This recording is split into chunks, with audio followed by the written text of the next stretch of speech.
Yes,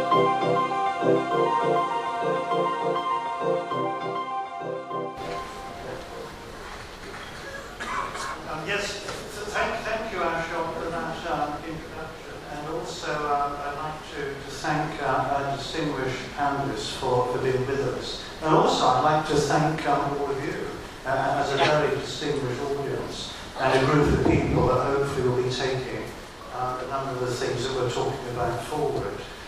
This session is very much on the board's responsibilities. So what should our CSR strategies be? And how should we decide what sort of projects to support? Should we do the bare minimum? Already people have been suggesting we should go beyond the legal requirement and look at how we can use the full range of corporate capabilities. Should we focus our effort in order to achieve a critical mass? Or should we encourage a wide range of initiatives in order to engage as many people as possible? Should we operate alone? Should we collaborate with others, which has been a consistent theme of contributions so far? Should we spread risks, again by having a diversity of projects? Or should we concentrate upon a smaller number of initiatives, perhaps linked to the common theme, a common purpose, or a particular goal?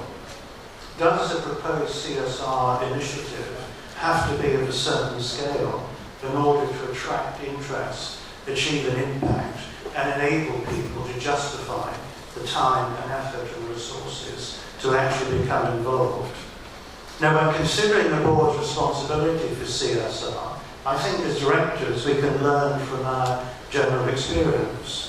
And many boards launch far too many corporate initiatives, and they conflict with each other, they confuse, they overload, and they distract people. And sometimes less is more. And really, as directors, we need to focus on what's important, sources of competitive advantage, differentiators, outcomes that are visible, relevant, and significant for customers. As directors, I'm conscious that we command the waking hours of our people during their most creative years. So let's make sure that we use that time wisely, and let's use that time to have a tangible, visible, and significant impact. And let's also respond to the desire of people, and the number of young people, in particular in India, has been mentioned by a number of speakers today. Their desire to make a difference in this world, whether that's creating new options and choices for people, or whether it's finding an answer to some vexed problem. And as directors, we need a strategy, and we need criteria for selecting CSR initiatives. So how does one select a project that might appeal to multiple constituencies, interest the media, and have a noticeable national and international impact? Now, last month saw the birth of the National Institution for Transforming India, a new body chaired by Prime Minister Modi. Now, an ambitious and sensitive board could seek a transformational impact in an area that's traditionally presented challenges for public sector bodies. One could look for the potential to stand out and attract attention, perhaps some noble, engaging objective that would actually relate to a brand value.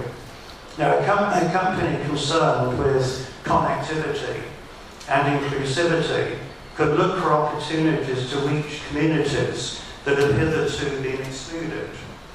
Now, I just want to say a few words about one community that has been excluded for over 2 millennia, and that's lepers.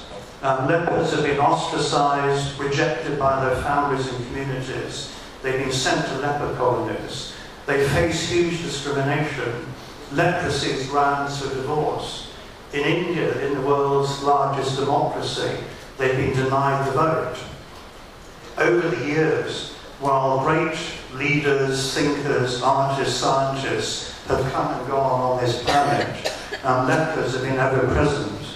When the founders of major religions and political philosophies walked this earth, then lepers were among them, and lepers are still with us today. And Southeast Asia is, as far as the World Health Organization Organization regions are concerned, is a region with the highest prevalence of the disease. Now, leprosy is a curable condition and is particularly associated with India. It can be treated, and its elimination has been judged by the World Health Assembly to be a practical possibility. India actually represents over 60% of the number of new cases that are declared annually by countries that have notified over 1,000 cases. And in the past 5 years, and that's a higher proportion of reported cases than a few years ago. And in 2013, that's 126,913 individual cases. Now, given the size of India's population and how leprosy spreads as a disease, one would expect higher numbers in India than in other countries. But leprosy can be controlled by multi-drug therapy when it's detected early. And the 44th World Health Assembly, back in 1991, actually called for the elimination of leprosy as a public health problem by the year 2000.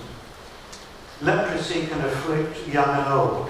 It can result in physical and social disabilities. And one of the organisations that I'm involved with, the Order of St. Lazarus, supports missions and homes in India for lepers, and those homes care for the unwanted and rejected.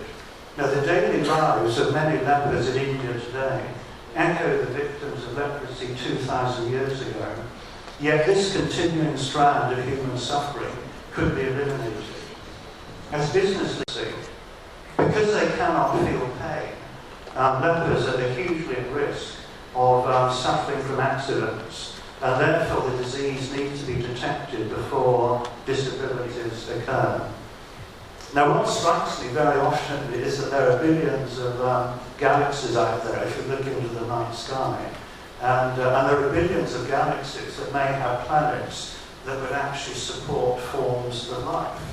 We've never heard or received a message from any of them, and if we did, the emitter of that message may well be long gone, because our evolution has been precarious. We've survived wars, viruses, meteor strikes, ice ages, natural disasters. So maybe we are the one grain of sand in the desert that is different and special. Now, India is exploring space. Now, some of you, I know, were at the IOD's London Global Convention when we went to the National Space Centre in the UK. And on that visit, I was struck with that view of planet Earth, you know, the famous blue planet photograph. And then it was the Earth, with its weather patterns, you know, with the swirls of cloud formations. And it struck me that rather than think of myself as British or Cornish or European, you know, perhaps I should say I'm a human being from Earth. And lepers are also human beings from Earth. They're living on this one grain of sand that's different. So in the vastness of space, they are actually special. So coming back to CSR strategies and CSR projects, and looking for projects that are significant, that will engage, that will have a tangible impact, the elimination of leprosy is a significant, appealing, and achievable target. For those aspiring to make a difference, there's an opportunity to actually achieve a milestone in history and benefit India and many countries in which the disease is found. We could, within our generation, put a traditional scourge of mankind to rest. Elimination is affordable, and modest effort can actually support communities of lepers. However, prompt action is needed before drug-resistant strains emerge. So the elimination of leprosy really needs to become a core CSR goal and subject to the public action while the window of opportunity exists.